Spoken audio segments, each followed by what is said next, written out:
Hello viewers and welcome back to this lecture on history of cinema.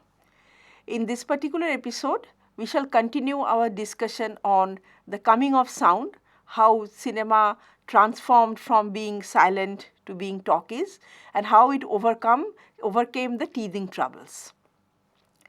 Now, in the earlier episode, we had discussed that in the first 2 years of conversion to sound, that is in 1927, 28 and a little bit of 29, the production houses, the studios faced all kinds of problems and they had to sink in a lot of money in order to convert to sound, in terms of making the studios and the movie halls soundproof, in terms of acquiring new cameras and new projectors and so on and so forth. Okay, so those investments had been made, but in terms of aesthetics, cinema suddenly took a backseat because the camera became immobile, the actors lost their mobility, the camera couldn't go out of the studio. Okay, editing also became lost its fluidity because editing had to be done with the sound.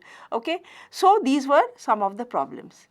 Then one fine day, somebody got an idea that why record the sound and the visual in the same camera on the same film strip?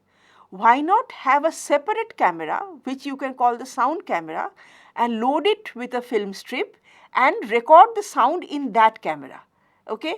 And the other camera would record only the visuals. So that was a bright idea. I mean, that could have been practiced right from the beginning, but nobody had ever thought of that. So it was a bright idea, although it meant a little more expenditure, because if, say for example, one had to buy 20 cans of raw stock film, then for this one had to buy 40 cans, because simultaneously 2 cans would be loaded in the 2 cameras. One would record the visuals, the images, the other would record the sound. But the advantage was that now the main camera, which recorded the visuals, could come out of its icebox because it was no longer recording the sound, and it got back its mobility. It could now move on tracks, it could pan, it could crane up, and it could do all kinds of things. And the sound camera was confined in that icebox, although no cameraman had to sit there because there was no question of framing or proper lighting and all that. It would just mechanically record the sound with the sound on film by that optical process. Okay, so that was a very good thing, and it immediately people understood the wisdom of this system. And then they went one step further. They told themselves, okay, now that we have separated the audio and the video, the sound and the visuals are being recorded at 2 different places with 2 different cameras, then we need not use the sound recorded during the shooting also. We can record it and we can keep it as a guide track, but we need not use it. We can create the entire soundtrack separately. So, but now the sound recorded during the shooting, there was no necessity that this would be the final sound that would remain in the movies. Okay, one could recreate the entire soundtrack by the process of dubbing and Foley effects. Now, dubbing is something that after the rough cut is done, any of you might have seen dubbing. Okay, then it is the artists are called against to the studio. They listen to their recorded voice, which is recorded in that second camera or any other tape recorder, and they repeat their dialogues. But now in a much cleaner environment, okay, and they can add some more emotion to it. So they repeat their dialogues, that gets recorded, and that is the final sound that is put. Now, one big advantage of dubbing is that if, for example, any actor doesn't have a good voice or cannot speak the language properly, doesn't know that language, whether English or any other language, then some other actor's voice can be used. Okay, so that was a big blessing, because now there's so many actors who had suddenly become out of job because they couldn't speak English properly. They had a chance to come back again in the industry and get back their job, because now somebody else could dub their voice if their own voices were not good enough. Okay, so dubbing became a popular thing. And then what is this Foley effect? Foley effect is nothing but, when you are not using the soundtrack, you are not using anything, any sound that you have recorded during the shooting. So that means the sound of walking, the sound of keeping this on the table, the slight thud sound of keeping this on the table, okay, the sound of water being poured into the glass, and all other kinds of sound had to be recreated once again in the studio after the rough cut of the film was done. Okay, this is a practice that is done even today, at least in India. And while these sounds are recreated, we need not use the original thing. For example, gunshot. So you don't have to fire a gun in the studio, but you can create the sound of gunshot by taking a paper bag, blowing into it, and then breaking the paper bag. So that would create the sound of gunshot. Okay, sound of rain is created by taking big grain sugars and pouring them on an aluminum surface from a height. Sound of torrential rain. So like that, sound using different things, sounds can be created, and the Foley art, that is what Foley artists are for. They know what kind of sound is created with what kind of object. So they create that sound, they look at the film, they create the sound, and then that is put in sync with the visual, and all that is done at the post-production stage. That means after the rough cut, during that fine cut stage, the entire soundtrack, which has now several layers actually, not just one soundtrack, but several soundtracks, that is created at the editing table at the post-production stage. Okay, so therefore there is a location sound recordist and there is an audio post-production person who is also a sound engineer, who designs the entire soundtrack of the film, and layer by layer he creates the soundtrack of the film, okay, to add to the ambience, to add to the drama, and so on. Okay, so this is what happened when people got the bright idea that sound and visual could be separately recorded. Okay, that is when this practice of post synchronization, of dubbing, of adding Foley effects started. And then again cinema got back its fluidity, its maturity, and that's the time when actually the golden era of Hollywood began. All these Hollywood masterpieces that you know today, Casablanca, Gone with the Wind, even Citizen Kane, these were all produced in that era, okay, the golden period of Hollywood. So that is the story of the coming of sound. Now, all filmmakers did not accept the coming of sound with open arms. And one such filmmaker was Charlie Chaplin.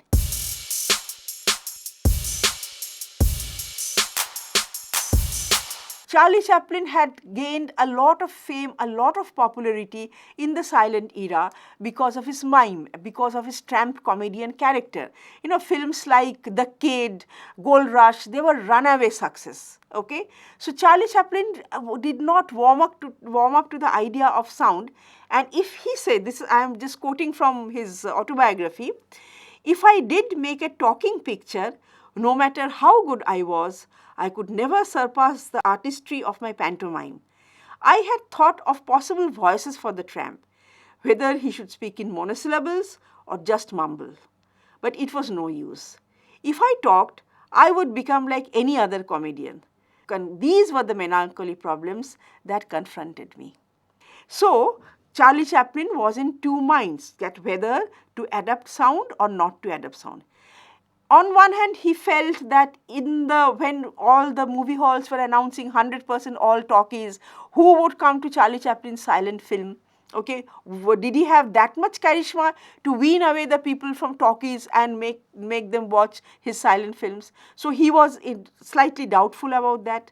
On the other hand, he thought if he converted to talkies, then his charm as a pantomime artist would be diminished. Okay, so therefore he thought and he struck compromises.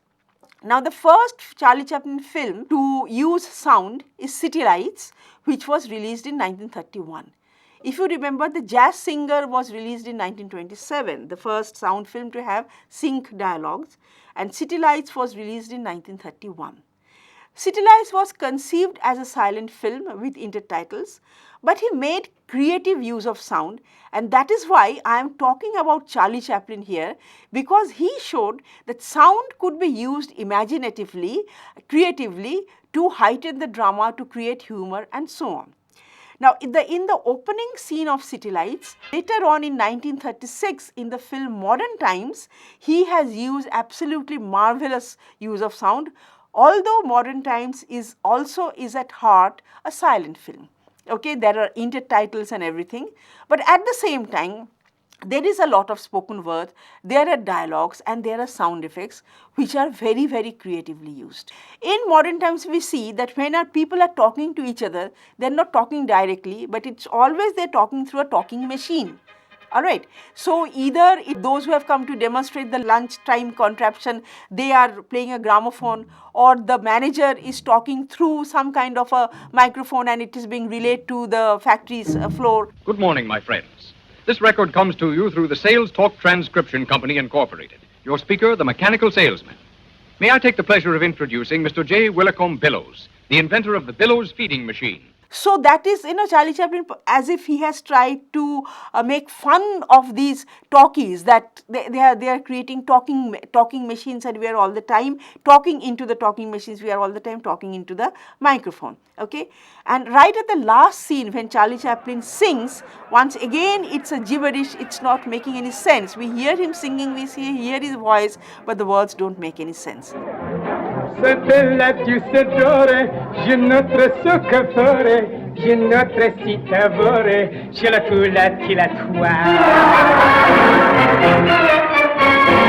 So through the spoken word, he is not communicating anything meaningful, but he is using the spoken word as an effect. Alright, so that's how Charlie Chaplin has shown that sound can be used creatively to different purposes other than simply speaking dialogues. Now, after these experimentations, then Charlie Chaplin eventually converted entirely to talkies, and the three of his most famous full-fledged talkies are The Great Dictator, Monsieur Verdoux and Limelight, which are full-fledged talkies.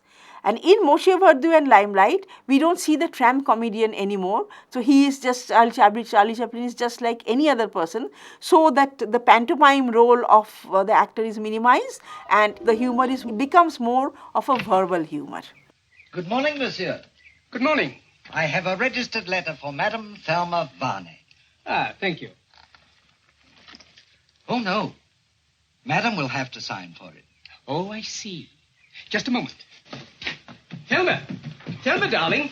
A registered letter, my dear. You must sign for it.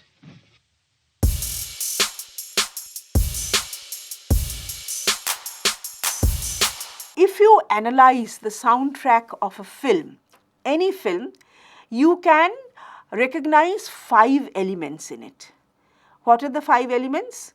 First, the spoken word, which includes the dialogue and the narration. Narration means the voiceover narration. Second, music. Now, music can be diegetic and non-diegetic. Now, what is diegetic music? Music created by a character. Okay, like somebody is singing or somebody is practicing violin. Now, where the music becomes a part of the narrative. That is diegetic music. And non-diegetic music is the music that is put later on to enhance the feel of the film, which is not a part of the narrative. So, music can be of 2 types. Then, of course, there are the synchronous sound effects which are put in sync with all the actions. Okay, whether it is car crashing or somebody driving or somebody having a bath or anything, any other action. So, those sound effects in sync with the action is synchronous sound effects. And then there are these non-synchronous sound effects also, which are just for effects, like rain. Now, when you put the sound of rain, it doesn't have to synchronize with any action. Even a telephone ringing, okay, the telephone is there and you just put the sound of the telephone, you don't have to synchronize with any action. Okay, so those are the non-synchronous sound effect. Or something being heard very far away and some sound is drifting. Okay, through the open window, some sound is drifting. So, you don't see the action, but you only hear the sound. So, those are the non-synchronous sound effects. And the 5th element in the soundtrack of a film is silence, where there is no music, no sound, pure silence. And silence is something most filmmakers or most sound designers are afraid of dealing with, because they fear that if there is a stretch of silence, the audience will begin to get restless. Okay. So anyway, be that as it may, these are the 5 elements on the soundtrack of a film. Each has its own utility. Okay. Now I will just read out a very interesting dialogue sequence from Charlie Chaplin's film Limelight. So the girl Terry, she's saying, "But you are not that great comedian." Calvero, who is Charlie Chaplin actually, Calvero is saying, "I was." Terry, "To hear you talk, no one would ever think you were a comedian." Calvero, "I am beginning to realize that. I can't get a job." Terry, "What a sad business, being funny."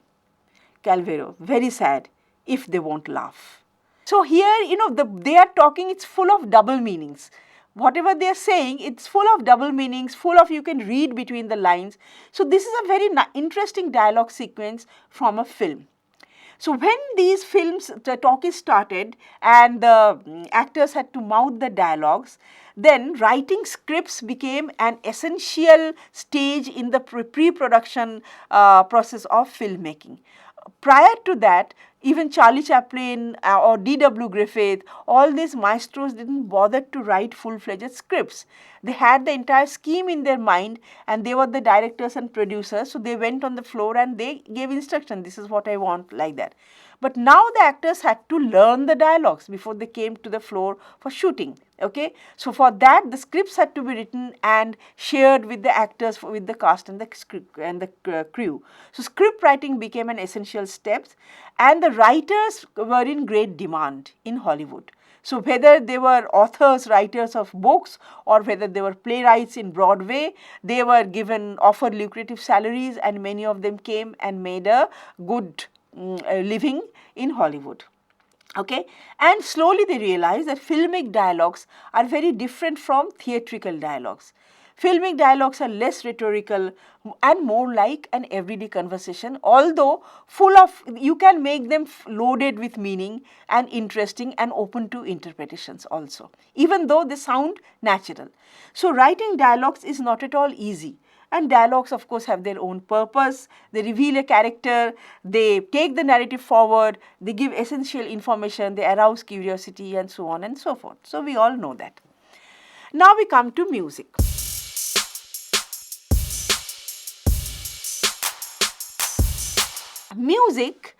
Live music had always been an accompaniment with cinema. In the orchestra pit, the musicians used to sit and play live music, okay, in the silent era. So obviously, in the early talkies, music was an essential component in the soundtrack of the film. And if you watch the early talkies, not only Indian films, but also Hollywood films, you will see that they are very heavy on music. And that was actually a legacy of the orchestra pit thing, that continuously there was music playing. Okay, but then the people realize, the filmmakers, the sound designers, that so much of music is not necessary. Okay, music of course sets the mood in a film. It underlines the emotion in a scene. Say you have this horror music or you have the sad music, all right. So then a viewer gets a cue, okay, what is the emotional content of the scene. It arouses curiosity and sometimes even defines a character. Okay, for every character you can have a particular musical composition or a particular instrument. So these are the various purposes of music, but film music should be minimalistic and barely perceptible. Okay, and then music directors, musicians started doing all kinds of experiments with film music, and they also started doing experiments with sound effect. I'll give you a couple of examples. Say for example, Psycho. Now if you watch the shower scene of Psycho, when that girl is murdered in the bathtub when she is having bath, she starts shrieking, and the music, which is Bernard Herrmann's composition music, that blends with her shriek. Okay, so that is with the sound effect, the music is blended. There is music, but it blends with the sound effect, and it also has the shrieking kind of effect.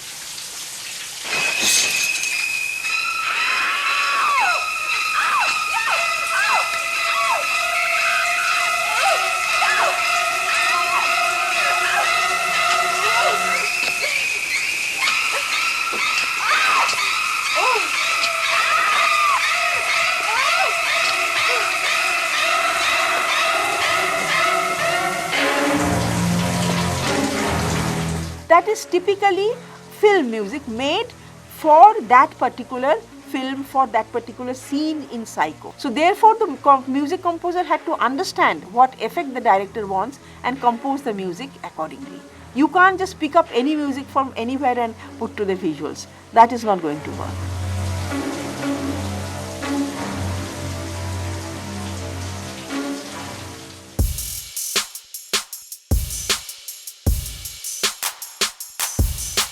So now coming to the sound effect, what are the various sound effects for? Why does the film need sound? Number one, of course, sound effects make the film more realistic. If you hear also while you are watching, naturally the experience becomes more lifelike. Okay, sound effects can also be used to add drama to a scene. Say for example, a grandfather clock is going tick tock, tick tock, tick tock. Okay, and somebody is pacing up and down and waiting for the son to return. Maybe the father is pacing up and down and waiting for the son to return. So the father's anxiety can be underlined by putting the tick-tock sound of the grandfather clock in reverb. The entire room is filled with the tick-tock, tick-tock, tick-tock sound of the grandfather clock. In reality, it will not be so loud, but you have deliberately made it loud in order to enhance the drama or underline the emotion, the anxiety of the father who is waiting for the son to return. Okay, so like that, a sound effect can be used for dramatic purpose. You know, there is a Russian film, an early talkie, that as a result of the revolution, some of the workers, they had picketed on the railway track in order to stop the train, and the youngest of them, the train ran over accidentally, and the youngest of them died. So the body of that young worker was put on the roof of the train, and then all the other workers got into the train and they brought the train back to the station. So when the train comes and stops at the station, it gives away the steam, and that sounds like the collective sigh of all the workers who are in the train. Okay, but it's actually the train giving away, the engine giving out the steam, but it is used to a dramatic purpose. Okay, so sound effects can be very well used to dramatic purpose. Coming to one Bengali film, Gupika and Baghamine, there is a scene where you continuously hear the third, dhap, dhap sound, and for a long time you don't know what it is till the camera reveals that a character Bagha is fast asleep under a tree.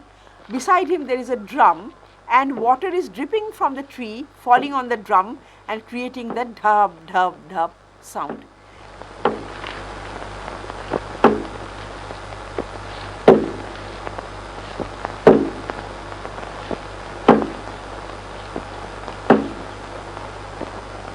So the sound is taking us to a particular spot and it is arousing curiosity. Till we see that, the source of the sound, we are curious. What is this? What are we hearing? So like that, these are some examples where sound can be used to dramatic effect.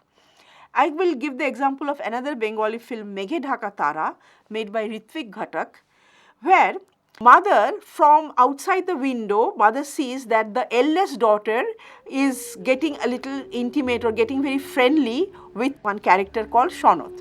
Okay, and the mother is worried that she will get married and she is the only breadwinner of the family, so mother is a little worried. And she was actually cooking rice, so that sound of the cooking rice, baj baj baj sound is there on the soundtrack. Okay, so we hear that, and there is a close up of the mother's face showing anxiety.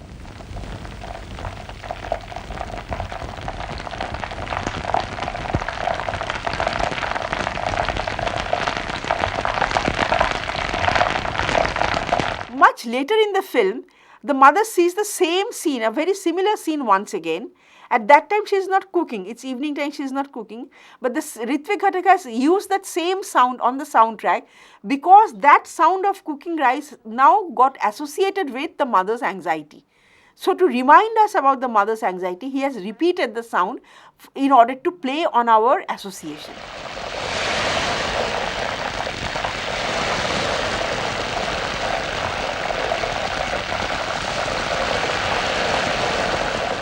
So like that, filmmakers started experimenting with sound design and doing all kinds of things. Sound can be used to create an off-screen space You see a film like Charulata. Charulata is confined indoors and the crow is cawing outside. She is also pining to go out. She shoos away the crow, she shoos away the crow. We don't see the crow, but we know that there is a world outside. Her world, which is all confined indoors. So it's creating an off-screen space. The sound is creating an off-screen space. So sound can be used to suggest the depth of space. Say Citizen Kane. Citizen Kane, when husband and wife lived in that big mansion Xanadu, Susan Alexander, she is whiling away her time doing this crossword puzzle, and then suddenly she looks up and asks, Charlie, what time is it now? So the entire sound echoes, just to suggest that she is so alone in that big mansion. Charlie, what time is it? 11:30. New York? So these are some of the creative uses of sound. Silence, of course, is needless to say. If the entire soundtrack is packed with sound, then it will be too much, too overpowering. So therefore, there are breathing spaces that are required. Silence gives those breathing spaces. Also, if a loud thud sound is preceded by a silence, then obviously the thud becomes more dramatic. Okay, so therefore silence is also very important, and sound designers should not shy away from using silence in their sound design, because that is also an important component of the sound design. So in conclusion, I would like to say that sound is the more abstract component of the film than the moving image, because it's something you cannot see. So the abstraction makes it difficult to understand and appreciate its worth. But at the same time, the abstraction is also its strength or its virtue, because the sound is, when you hear the sound, it need not emanate from an object. Okay, there need not be a body to the sound. So therefore, the source of the sound can be anything, and it can suggest something else. So you can play with suggestions, okay, because of its value of abstraction. And when properly used, sound enhances the magic of the moving image. Needless to say, it definitely enhances the magic of the moving image. So images and sound complement each other in movies, and they make our film viewing experience complete and magical. So both are equally important for the making of cinema.